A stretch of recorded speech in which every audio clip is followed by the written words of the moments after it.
Be ours a religion, said the Reverend Theodore Parker nearly 2 centuries ago, that like sunshine goes everywhere, its creed all truth, its ritual works of love. Be ours a religion, as Reverend Peter Morales said just a few years ago, that goes beyond belief. The hymn that we sang for morning song this morning, truly to question is the answer. I think Theodore Parker and Peter Morales were saying the same thing, and I think they were both right. There is rich conversation on this topic going on all around us these days, everywhere from historical novels to the electronic blogosphere.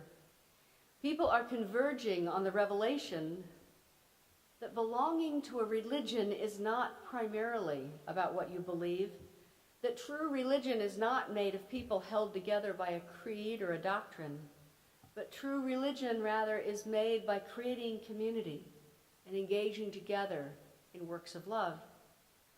The first element of the vision for this congregation to be a spiritual community for our time is to be theologically diverse.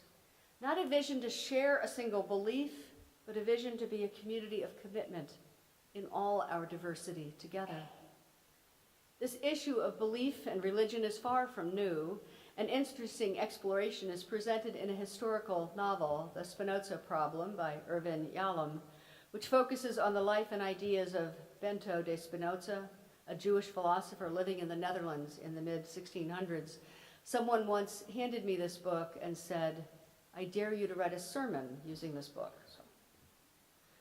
The book is a historical novel, which means the author used the historical facts that were available, but the specific dialogue, of course, is fabricated from those historical raw materials. So we rely on the author's integrity and the strength of his intuition about what the characters might have actually thought and said. Those thoughts and words remind us of our commonality across the centuries. Spinoza was, by all accounts, a towering intellect, a man who was destined to become a leading rabbi until he began to question the way the sacred texts were interpreted in Jewish teachings.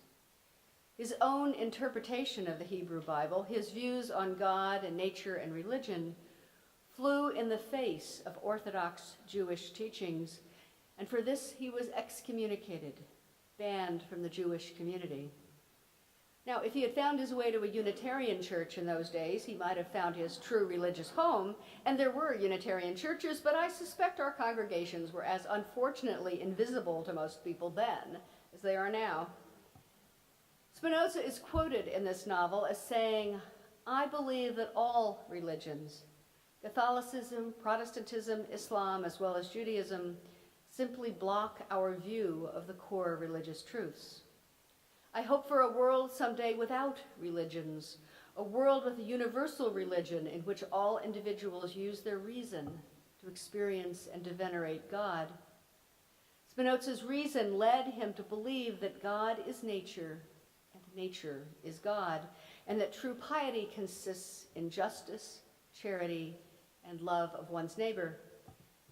The universal religion of Spinoza sounds a lot like the religion of Theodore Parker and Peter Morales, a religion that relies on our engagement in faithfully seeking for truth in human reason and experience, in finding our reason and experience a response to those key questions.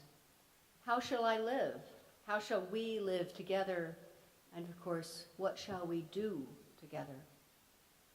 Stanford anthropologist Tanya Luhrmann, who has studied religious traditions from witchcraft to Zoroastrianism to the evangelical Christian movement, wrote in a 2013 New York Times editorial that religion, even evangelical Christianity, is at its essence more of a practical than an intellectual enterprise.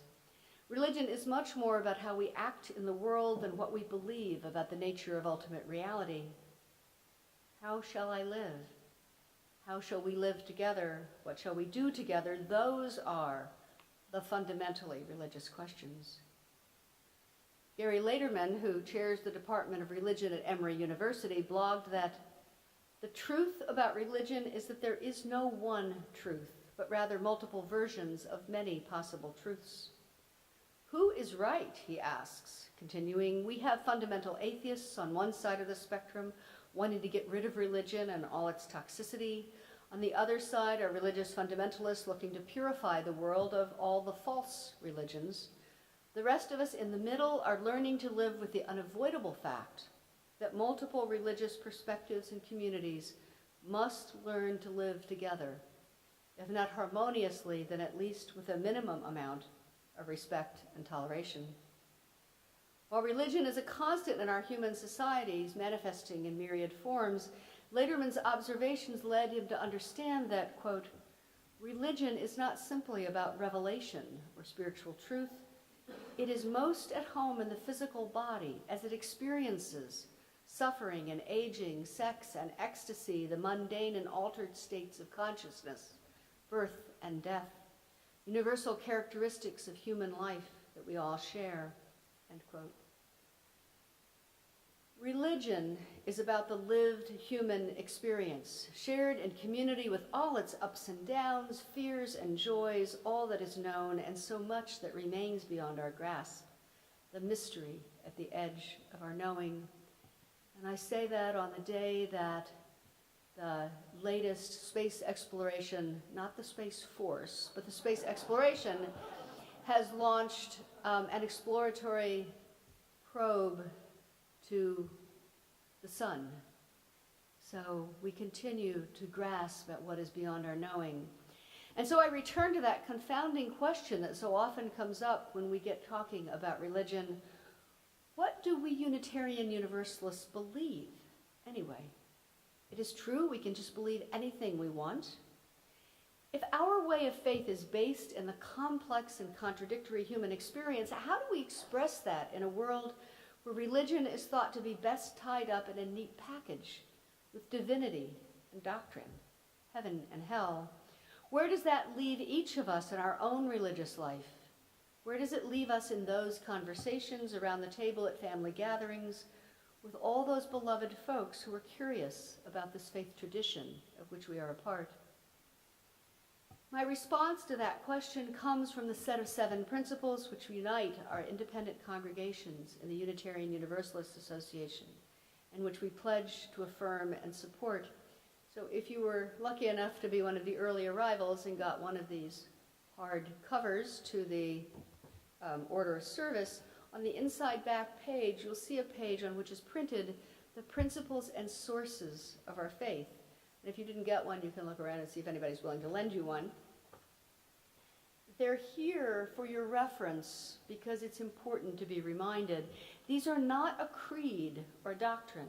They are not statements of belief, but rather a set of values for being in religious community. The one in the middle, the 4th principle, the keystone that holds our arch of principles in place, is the 4th one, stating that we affirm and support a free and responsible search for truth and meaning. That is the heart of the integrity of our faith tradition, a tradition in which our individual beliefs are too important to let someone else tell us what they must be. To engage in a free search for truth and meaning removes the limits on where we can look for that truth. Our own direct experience of the mystery and wonder of life in this universe, the words and deeds of prophetic women and men through the ages, prophetic people through the ages, wisdom from the world's religious traditions, including the Judeo-Christian tradition in which both Unitarianism and Universalism are rooted, scientific rational humanist teachings, and the spiritual teachings of earth-centered traditions. We are free to explore and draw upon all those sources of truth and any others that present themselves to us, but with that freedom, not just the free search, it's the free and responsible search. So with that freedom comes the responsibility to seek wisely and well, to grapple with the complexities and contradictions in our human understanding, and to be open to the dynamic and evolving journey of spiritual development that may take us to places we never dreamed of going. Once, several years ago, when I wondered aloud why more people did not embrace our Unitarian Universalist faith, a friend responded, "Because it is too much work. It asks too much of people. that they think deeply and be open to new ideas. Perhaps that's true for some, and I respect their finding the religion that is best for them, but for myself, I can't imagine a better religious perspective. I do understand that different faith traditions are a better fit for one person or another, and that it may be simpler either to subscribe to a single truth that someone else has defined, or to duck the entire issue by choosing an undefined, spiritual but not religious category that is comfortable but not particularly well examined. Participating in a Unitarian Universalist congregation provides the support of a religious community, along with the challenges of an examined faith. That takes me back to the novel about Spinoza, in which he debates the value of religion with his friend Franco. Franco defends the positive value of religious community, saying, "When I read and chant the Hebrew melodies together with the entire congregation, I feel safe. I feel at home, almost merged with my people. Knowing that everyone else there shares the same despair and the same yearning fills me with love for every person." End quote. A community of human connection calling us into the free and responsible search for truth and meaning is how we engage in this congregation and in this faith tradition. A free and responsible search for truth and meaning is what we teach our children, and it is the journey of adult faith development that we explore in worship, in music, in classes and workshops and groups. We engage in this search together because we find here a community that values the search, a community in which we are at home, supported in our exploration and our unfolding.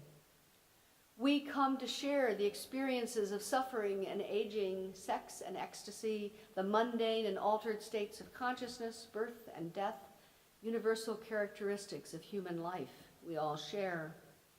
Like Spinoza's friend Franco, we know that everyone else here shares the same despair and the same yearning, and that knowledge fills us with love for every person. Our Unitarian Universalist faith, as my colleague Peter Morales was wont to say, is a religion for our time, as our own vision states, a spiritual community for our time. It is an ever-new and ageless way of faith that dates back to ancient times, an evolving way of faith that is constantly refreshed by our own free and responsible search, an accessible, inclusive, welcoming community that opens the doors to all those who choose to explore and travel this journey with us. Together, we are building a new way of religion, an ancient way of religion made new by our work, a new way to live, a way of love, peace, and freedom. And from this place from which we start again, ever new, ever continuing, we work to create a world of greater justice and compassion. And so let us lift our voices and sing about it now with our closing hymn, Building a New Way. The words are on the screen in front of you.